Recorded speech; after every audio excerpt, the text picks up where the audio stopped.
그날에 그들 중 둘이 예루살렘에서 20올이 되는 엠마오라 하는 마을로 가면서 이 모든 된 일을 서로 이야기하더라.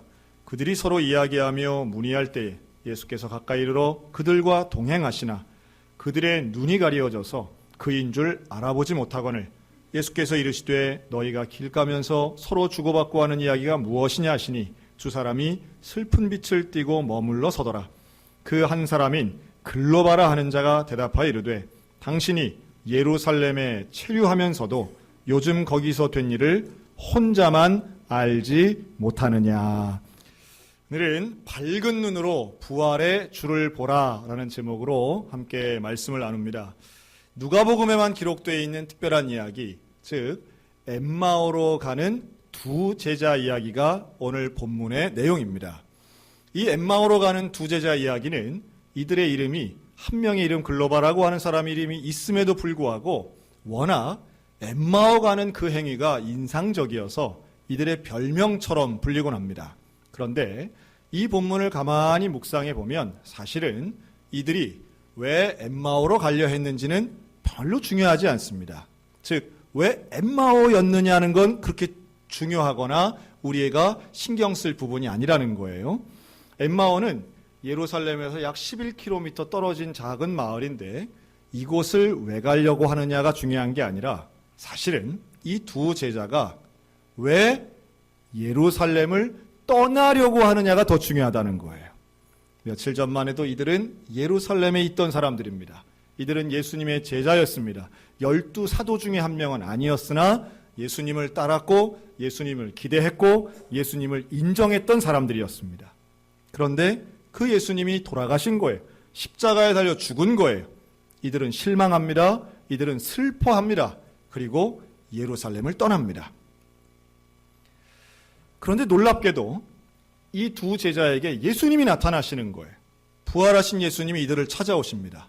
그런데 더 놀랍게도 이 두 제자는 예수님을 알아보지 못합니다. 여러분, 이게 어떻게 가능할까요? 만약 오늘 저하고 함께 예배드린 우리 성도들 중에 한 금요일이나 다음 주 돌아오는 금요일이나 토요일쯤 저를 이 앞에 명동이나 아니면 무슨 마트 앞에서 저를 만났는데 저분이 누구신가 하고 못 알아보실 분 혹시 계실까요? 믿기 어려운 내용입니다. 분명히 며칠 전만 해도 예수님과 함께 있던 사람들인데 예수님을 알지 못하는 거예요. 알아보지 못하는 거예요. 어떻게 이런 일이 가능할까? 상당히 오랫동안 의문을 갖고 있던 상황이었습니다. 그런데 성경은 단 한마디로 이 상황을 설명하는데 그들의 눈이 가리워져서 예수님을 알아보지 못했다라고 말씀합니다. 눈이 가리워져서 알아보지 못했다. 저는 이 문제를 질문 하나로 해결했습니다. 만약 이 자리에 예수님이 와 계신다면 과연 나는 알아볼 수 있을까? 평생 예수님을 믿었고 예수님의 말씀 따라 산다고 노력했고 예수님의 제자라고 생각했는데 실제로 예수님이 이 자리에 오시면 과연 나는 이분이 예수님이라는 걸 알아볼 수 있을까라는 질문이에요. 그런 질문을 해보니 과연 나의 눈도 가리워진 건 아닐까? 나의 심령도 가리워져 있진 않을까? 예수님 이 많은 사람들 가운데 있을 때 나는 발견할 수 있습니다. 찾아낼 수 있습니다. 나는 알아볼 수 있습니다. 왠지 자신감이 떨어지는 그 마음은 내 마음을 가리고 있는 것이 무엇인가 있을 거라고 하는 의심이라는 거예요. 걱정도 가리고 슬픔도 내 눈을 가립니다. 불평도 내 마음을 가립니다. 나를 향한 걱정도 내 눈을 가리는 거예요.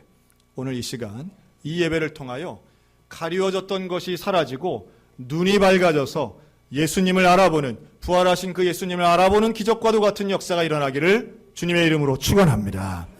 이 제자들에겐 공통점이 있었습니다. 세 가지인데요. 하나는, 첫째는 엠마오로 가려고 했다는 거예요. 같은 목적지였죠. 두 번째는 이들이 다 지금 슬퍼하고 걱정하고 있었다는 겁니다. 어떻게 살아가야 할지 암담했다는 거예요.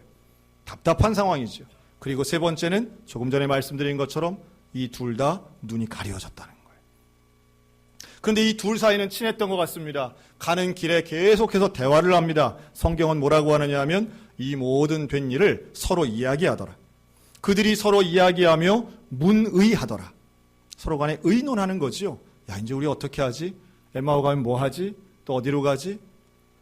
서로 간에 의논합니다. 그런데 의논하는 것 자체가 나쁜 건 아니에요. 친밀한 것도 나쁜 건 아니에요. 그런데 눈이 가리워진 두 사람이 서로 백날 의논해 봐야 해결책은 없더라는 거예요.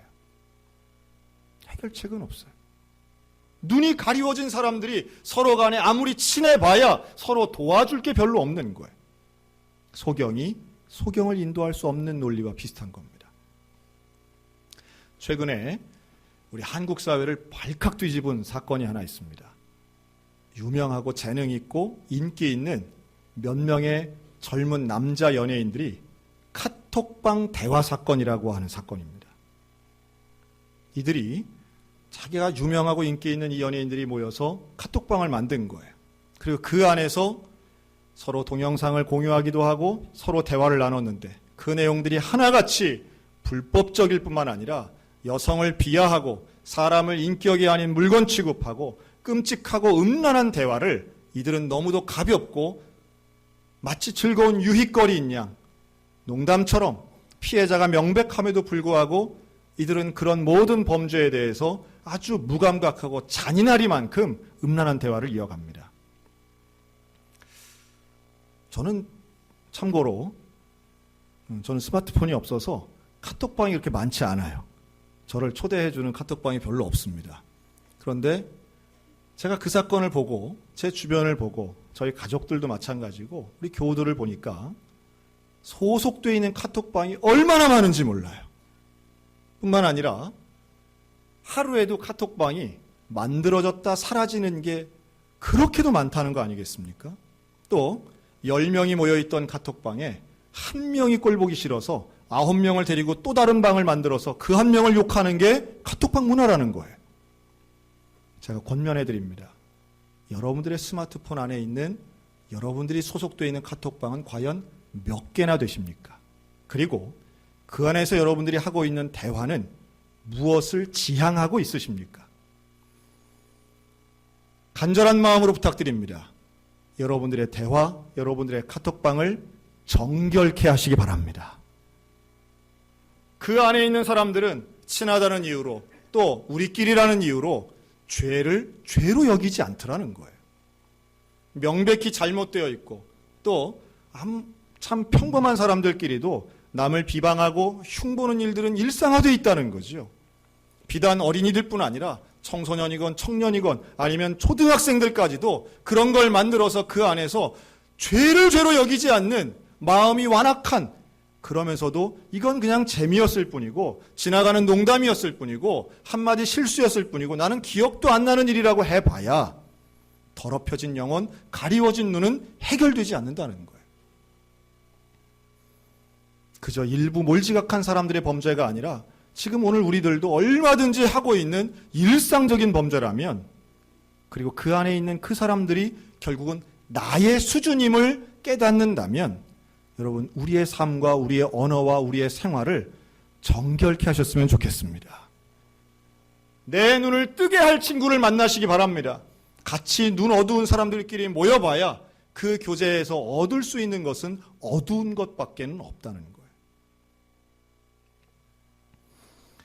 이 두 제자는 예수님과 대화를 하기 시작합니다. 그런데 예수님의 질문에 이들이 하는 이야기는 정보고 사실들이었어요. 이들이 말합니다. 좀 잘못된 정보도 있었죠. 그 예수는 선지자라고 말합니다. 그러나 그 다음에 사실들도 말해요. 그런데 대제사장들이 그를 팔아서 재판을 받고 결국 예수님은 죽었다는 거예요. 뿐만 아니라 우리 제자들 중에 일부의 여성들이 찾아갔는데 무덤이 비었다는 거죠. 이들은 많은 정보를 알고 있었어요. 사실들을 알고 있었어요. 그러면서 오히려 예수님을 핀잔하는 듯이 이렇게 다 알고 소동이 있는데 왜 당신은 모릅니까? 라고까지 말합니다. 저나 여러분이나 성경에 대해 아는 것들이 제법 됩니다. 아니, 예수님에 대해 우리는 많이 아는 것 같습니다. 그런데 아는 사실, 또 쌓여있는 정보가 있어도 이 제자들의 눈이 가리워졌다는 사실을 잘 아셔야 됩니다. 아는 것만으로는 부족합니다. 예수 그리스도를 믿어야 눈이 밝아지게 될 줄로 믿습니다. 어떤 분들이 저에게 목사님은 목회하면서 언제가 제일 행복하십니까? 라고 질문한다면 저는 주저없이 말합니다. 그것은 바로 세례를 베풀 때입니다.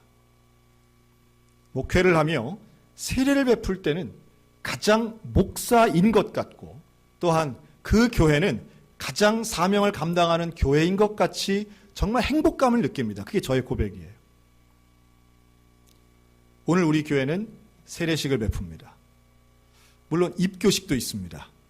2주에 걸쳐서 또 우리 세례 교육을 했습니다.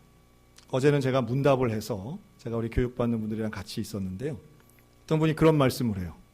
입교라고 하는 것은 다른 교회에서 세례를 받았거나 아니면 유아 세례를 받은 분이 우리 교회 일정 기간 등록한 시간이 지나고 또한 새신자 교육을 수료하신 분, 다 끝까지 받으신 분들이 우리 교회에 정회원으로 들어오시는 겁니다. 세례교인이 되는 거죠.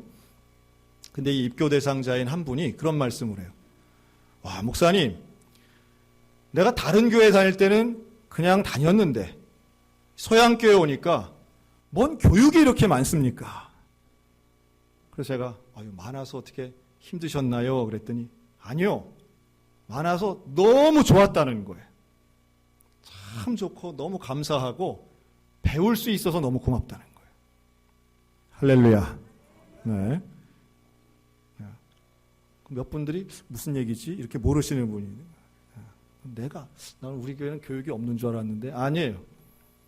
우리 지난 6개월 동안도 또 매주마다 지금 교육이 진행이 되는데 교육을 수료하는 비율이 상당히 높습니다. 지금 전체를 치면은 약 78% 정도 됩니다. 교육을 많이 이수하세요. 완료하고. 그런데 그러한 교육을 받고 세례를 받는데 중요한 것은 세례받는 분들. 놀랍죠. 평생토록 60평생, 70평생을 사시면서 단 한 번도 교회에 나온 적도 없고 기도해 본 적도 없는데 어느 날 교회를 온 거예요. 가족의 초대를 받기도 하고 전도를 받기도 하고 또 우연히 우리 교회에 온 거예요. 그런데 교회를 왔는데 성경에 대해 전혀 모르는데 예배를 드리면서 눈물이 흐르기 시작하는 거예요. 말씀을 듣는데 다는 모르겠지만 그 중에 일부들이 들리는 거예요. 마음을 치는 거예요. 내가 죄인임을 깨닫는 거예요. 교육을 받으면서 성경에 대해 여전히 어렵지만 나오는 용어들이 여전히 낯설지만 그러나 그 안에서 확실하게 믿어지는 것 하나가 있는데 예수님이 나를 위해 십자가에 달려 돌아가셨고 3일 만에 부활하신 것이 믿어진 줄로 믿습니다. 그런 분들이 세례 받으시는 거예요. 여러분, 이게 기적 아니겠습니까? 이게 어떻게 믿어져요? 이게 어떻게 믿어지고 60년 동안 못 믿던 것을 불과 몇 달 만에 그게 믿어진다는 사실은 기적 중의 기적입니다. 엠마오로 가던 두 제자가 예수님과 대화를 합니다. 그런데 그 대화하는 내용 속에 제자들이 이런 고백을 해요. 예수님이 말씀을 풀어서 설명해 주시는데 그 말씀을 들을 때에 우리의 마음이 뜨거워졌다라고 고백해요. 사랑하는 성도 여러분, 믿음은 나의 의지로 믿어지는 게 아닙니다. 예수 그리스도의 부활을 믿는다라고 할 때 그 믿음은 내가 믿어야 되겠다 해서 믿어지는 것이 아니라 믿음은 들음으로부터 시작되는 것인 줄로 믿습니다. 그런데 그 들음, 하나님의 말씀을 들음으로부터 믿음이 시작되는데 그 시작되는 시점에 오늘 제자들은 마음이 뜨거워졌다고 그것을 표현하고 있어요. 사랑하는 성도 여러분, 설교 말씀이든 성경을 읽든 오디오 성경을 듣든 방송 설교를 듣든 말씀을 들을 때에 이 마음이 뜨거워지는 것을 회복하게 되시기를 주님의 이름으로 축복합니다. 마음이 뜨거워져야 되는 거예요. 그 말씀이 동의되고 그 말씀이 믿어지고 그 말씀에 관심이 가야 되는 거예요. 나와는 상관없고 그저 무슨 이야기를 들어도 나는 졸립기만 하고 나는 아무 관심이 없다. 여러분, 여기에는 이미 우리의 눈이 가리워졌다는 증거라는 말씀이에요. 교회 생활 오래 한 게 중요한 게 아니에요. 성경에 대한 지식이 많다는 게 중요한 게 아니에요. 오늘 오신 분들 중에 교회에 처음 왔다 할지라도 나는 세례받은 적도 없고 오늘 교회에 처음 왔지만 마음이 뜨거워지는 사람에게 눈이 밝아지고 부활하신 예수를 알아보는 기적 임할 줄로 믿습니다. 우리들이 정말 사모하고 회복해야 할 귀한 은혜는 바로 마음이 뜨거워지는 시작점이에요. 말씀에 대해 인정하고 하나님의 말씀, 성경의 말씀을 인정하고 그 말씀이 진리임을 믿으며 그 말씀에 집중하여 들으면 이 제자들이 처음 듣는 얘기가 아니죠. 이 제자들은 이미 십자가에 달리시기 전에 예수님으로부터 들었던 이야기예요. 그런데 그때는 귓등으로 흘렸어요. 그때는 믿어지지 않았어요. 그때는 마음이 뜨겁지 않았어요. 그런데 다시 들으니 마음이 뜨거워지더라는 거죠. 마음이 뜨거워진 이 제자들의 눈이 밝아집니다. 예수님과 함께 식사를 나누는데 떡을 떼어 음식을 나눌 때 성찬식을 한 거죠. 그때에 이들의 눈이 밝아지며 예수님을 알아보게 됩니다. 부활하신 예수님인 걸 알아보자 예수님은 사라지시죠. 신비한 이야기이지만 영적으로 우리는 매 순간마다 경험하는 일입니다. 여러분, 말씀으로 뜨거워진 사람에게 부활하신 예수님은 지금도 보이고 들리고 느껴지게 될 줄로 믿습니다. 1984년도에 있었던 일입니다. 이때에 29살 청년이 전기 기사였어요. 전기 안전공사를 하던 중에 22,900V 전류에 감전됩니다. 큰 사고죠. 여러 차례의 수술 끝에 이 청년은 팔 2개 그리고 발가락 2개를 잃게 됩니다. 그가 사고를 당하던 바로 그날은 둘째 아들이 태어난 지 한 달 되던 날이었습니다. 어린 자녀들과 함께 단란했던 한 가족에 큰 사고가 일어난 거지요. 상상도 못했던 일이지만 현실이었습니다. 병원에서 치료받고 수술받으면서 의수를 끼게 됩니다. 그리고 그때 처음으로 알았다는 거죠. 내가 할 수 있는 일이라곤 걸어다니는 일밖에 없구나. 그리고 또 하나, 대한민국 사회에서 팔이 없는 장애인이 할 수 있는 건 아무것도 없다는 것을 새롭게 깨달았다는 겁니다. 이렇게 살면 무슨 의미가 있나? 차라리 죽어야 되겠다. 죽는 방법 간단했습니다. 아파트 옥상에 올라가서 뛰어내리면 죽을 수 있었습니다. 옥상에도 올라갔지만 죽을 수 없었어요. 왜냐하면 옥상 문을 열 수 없었기 때문입니다. 어떤 일상의 삶이 타인의 도움이 없으면 할 수 없고 화장실조차 갈 수 없는 자신의 처지에 비관하고 절망합니다. 이분은 교회를 다닌 적이 없습니다. 어린 시절에는 주일학교를 나갔지만 젊은 시절 교회를 다니지 않았어요. 그러나 또 하나 기대감을 가지고 교회를 갔지만 채워지지 않았다고 합니다. 한 달짜리였던 그 갓난아기가 4살이 됐습니다. 4년 지난 거죠. 이 아이가 말을 하고 엄마 아빠에게 조릅니다. 같이 놀아달라 조르고 나에게도 그림을 그려달라고 조릅니다. 너무도 분주한 이 엄마는 한마디 쏘아붙입니다. 아빠한테 그려달라고 그래. 그냥 한 말이지요. 그런데 팔이 없는 아빠는 그림을 그려줄 수가 없는 거죠. 종이를 가져온 아들에게 당시에 어디선가 본 것 같은 입으로 펜을 물어서 그림을 그려주는 화가, 발가락에 볼펜을 껴서 그림과 시를 쓰던 그런 사람들을 생각하고 그걸 따라 하려고 하다가 자신의 의수에 볼펜을 껴서 그림을 그려주기 시작합니다. 그리고 첫 번째 그린 그림이 참새 그림이었는데 그 그림이 자기가 보기에도 제법 잘 그린 거예요. 아들이 좋아하고 아내도 깜짝 놀랍니다. 당신한테 이런 재주가 있었네. 그리고 그때부터 그림을 그리기 시작합니다. 처음엔 볼펜, 연필로 그리다가 붓을 들고 그립니다. 그리고 남과 조금 다른 그림을 그리고 싶어서 붓글씨를 쓰는 먹을 가지고 그림을 그리기 시작해요. 수묵화를 그린 거죠. 선생님들을 찾아가서 배우기 시작하고 그 수묵화가 사람들에게 인정받습니다. 그리고 그는 수묵화를 그리는 팔 없는 화가가 됩니다. 그의 이름은 석창우 화백입니다. 그는 특별히 사람 키만한 큰 붓을 가지고도 그림을 그리는 그전에는 있지 않았던 수묵 크로키라고 하는 새로운 장르를 가지고 마치 사람들 앞에서 공연을 하듯이 그림을 그렸습니다. 이것이 화제가 되고 전시회를 열고 사람들에게 알려지게 되었어요. 그리고 2014년 소치 동계올림픽 장애인 올림픽의 폐막식에 초대가 됩니다. 그가 그림을 그리는 그 모습 자체가 많은 사람들에게는 희망과 감탄의 현장이었기 때문에 올림픽 조직위원회에서 그를 초대했어요. 그런데 단서가 붙습니다. 실제로 그가 사람들 앞에서 글씨를 써야만 되는 거지요. 그에게 주어진 시간은 2분 40초였습니다. 연습을 합니다. 그런데 아무리 노력해도 2분 30초 그 짧은 시간 안에 작품을 만들어내는 것은 참 힘든 일이었어요. 누군가의 도움이 절실히 요청되던 바로 그 순간 석창호 형제는 기도합니다. 지도를 받던 목사님이 이런 말씀을 하십니다. 당신이 혼자 그림을 그리려고 하면 힘들고 불가능할 수 있지만 예수님이 도와주시면 할 수 있습니다. 그가 기도합니다. 예수님, 나를 도와주세요. 그리고 소치 동계올림픽의 폐막식 현장에서 그는 2분 40초 수묵 크로키를 성공하고 많은 사람들에게 박수를 받게 됩니다. 예수님께 감사했어요. 이 석창호 화백이 내가 무엇인가 예수님께 감사하고 내가 팔이 없어진 것도 하나님의 은혜라고 고백하며 이것을 어떻게든지 하나님께 그 은혜를 갚았으면 좋겠다.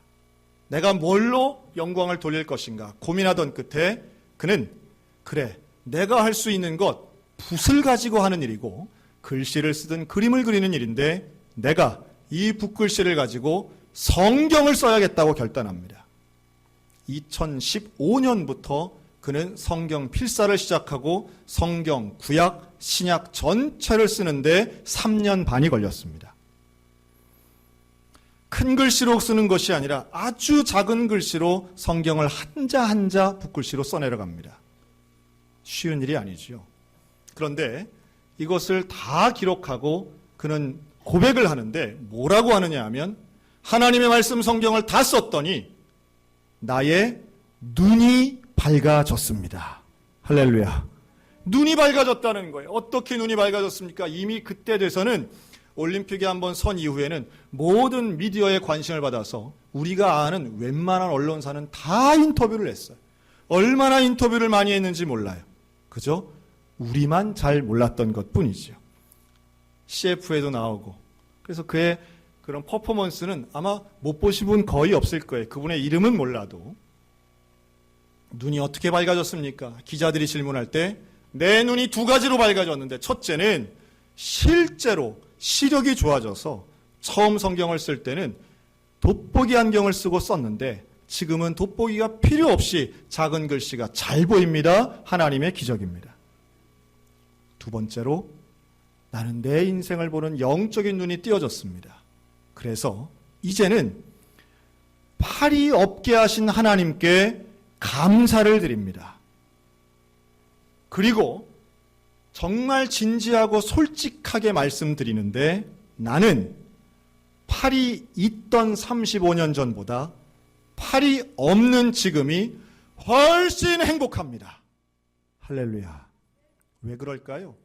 팔이 있고 없고가 중요한 게 아니라 예수님을 아느냐, 예수님을 보느냐, 말씀으로 마음이 뜨거워지느냐, 주님과 함께하느냐가 행복을 결정하는 줄로 믿습니다.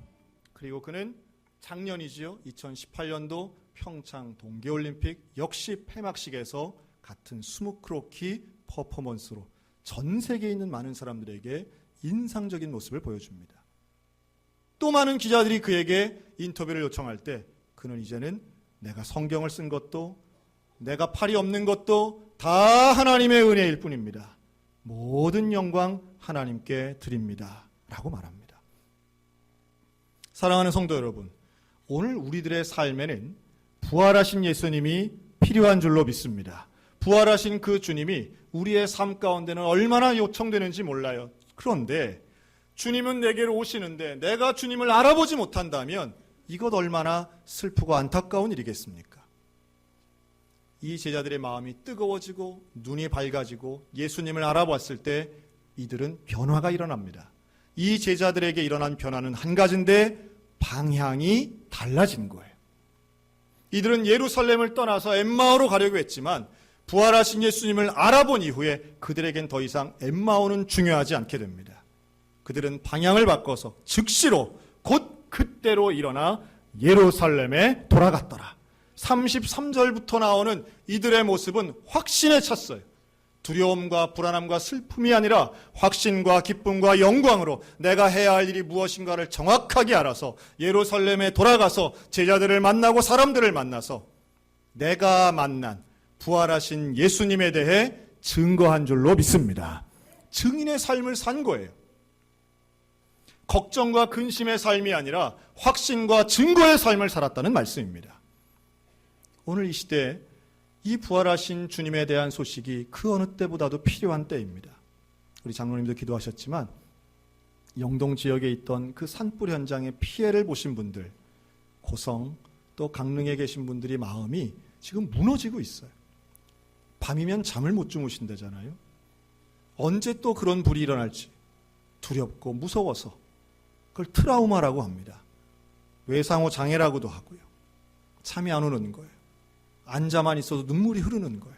막막한 거예요. 어떻게 살지 모르는 거예요. 또 지난주에 있었던 진주의 그 아파트 단지에 있었던 끔찍한 살인 사건, 무엇으로도 설명되지 않고 해석되지 않는 그런 사건들 앞에 그 아파트 단지 주민 전체가 지금 괴로움과 두려움과 슬픔 가운데 쌓여 있습니다.